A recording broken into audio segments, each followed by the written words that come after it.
Hey you guys, Ravi Tour here from Ravi Tour Co. I wanted to come in here today and talk really briefly about thought leadership and how you as a company, no matter what your industry, can utilize thought leadership in your brand to take a stand. For everybody who is on this platform, I'm sure you have heard either on this platform or other social platforms and news and media, wherever you get your world news, you have heard of what's happening, not only in America, but across the globe.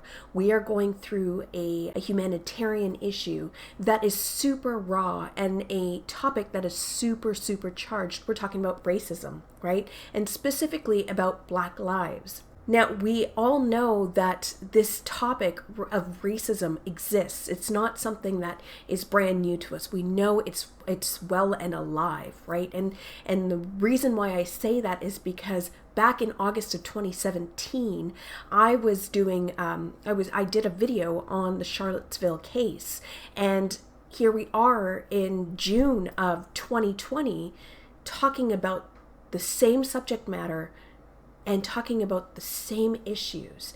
And what's different today is the way that this is being talked about. And so you might be wondering why on this platform, LinkedIn, are we talking about such a topic when this is a business platform? Let me explain to you why thought leadership is really important right now and why taking a stand with your brand is super important. As a brand, you are catering to an audience, and your audience right now is very much in tune with what's going on socially. This social climate is not just about Black lives. This social climate is about generations who live by social values. And these generations particularly are comprised of three demographics that make up your consumers. That is Gen Xers, millennials, and Gen Zs, right? And so these guys are paying attention. And when you look at things like the protests or the social media posts or the activism across the board, these guys are showing up in numbers, right? You're seeing younger and younger people. This is the demographic you serve. This is your audience.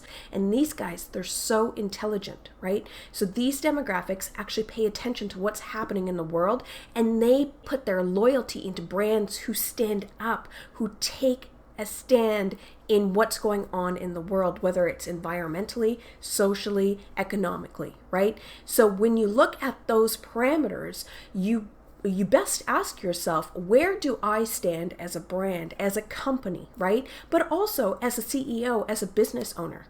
And that moves us into thought leadership. As CEOs, business owners, you guys have started for-profit brands on purpose because you believed in something. You believed in your vision. You believed in the thing that you were going to provide. And so it doesn't matter the industry, you have already become a thought leader in your industry by creating the brand. Now, here's where we take it a step further. Most for-profit business owners also have a mission, a deep mission on the inside, something that they value, that they believe in, something that they want to contribute towards. And so what I already know about most of you business owners is that you guys are mission driven to some extent and already are thought leaders, already have the ability to spread a message and to share with people around you and convince people around you about your vision, about what's important to you. And because of that, I urge you as a brand, as a company owner, to really look at your values and to look at what is important to you, and then take a stand. Because I'll tell you what what can happen here. So there are two scenarios. Let's talk about the scenario number one, where you don't take a stand as a company and you're super quiet, no matter what the company type, right? No matter what your industry.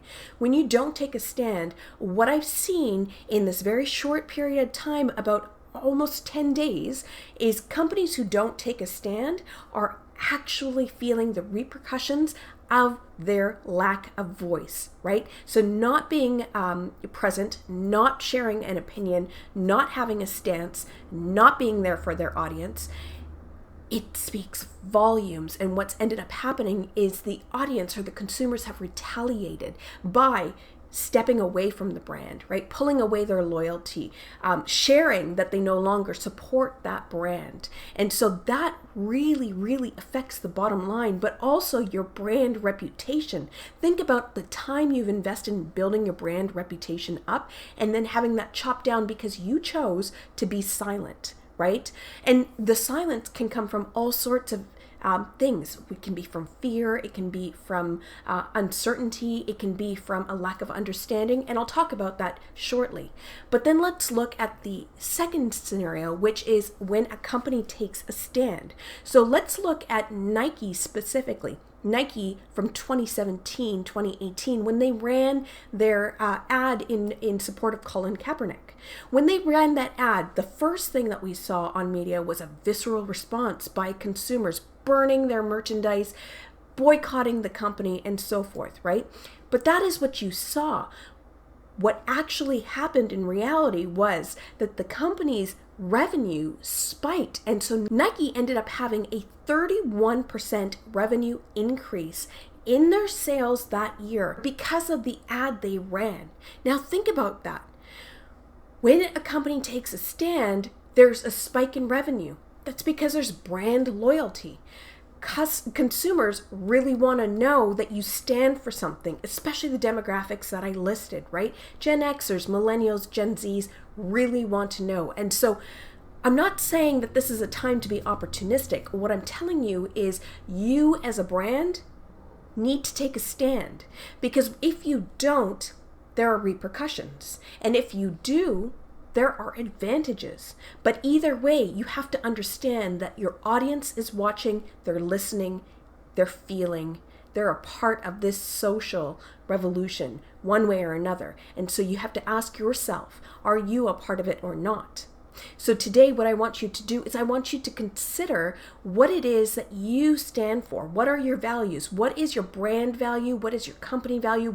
What's the mission that you're on? And when you look at this specific topic, what's important about it?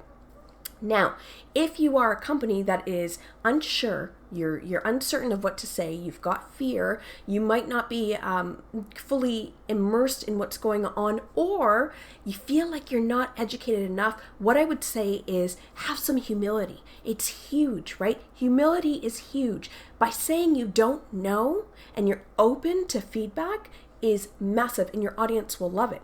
If you're afraid of saying the wrong thing, I want you to know that kindness and compassion go a long way, right? And being able to tailor kindness and compassion within your marketing or within your posts or within your responses is huge, and it will go a long way, right? So what I want you to do is taking into account having some kindness, compassion, some humility, and taking a stand by understanding your own company's brand and mission and the values that you stand for. I want you to consider what you can do as a company in any industry today to take a stand with your brand. I want you to comment below and let us know what you can do, whether it's a post, whether it's a comment, whether it's supporting something in your community, or whether it's actually taking a vocal stance and providing support to the movement. I want you to go ahead and type it out. Let me know what it is. And if you don't know, this is a great time. Let us know in the comments that you don't know what to do, and either myself or my community will help you create an idea that is true to your brand so that you can take a stand. But CEOs, business owners, I want you to know that you guys are already thought leaders. I know you're good at this. So what I want you to do today is I want you to really consider your thought leadership in your industry and take a stand with your brand.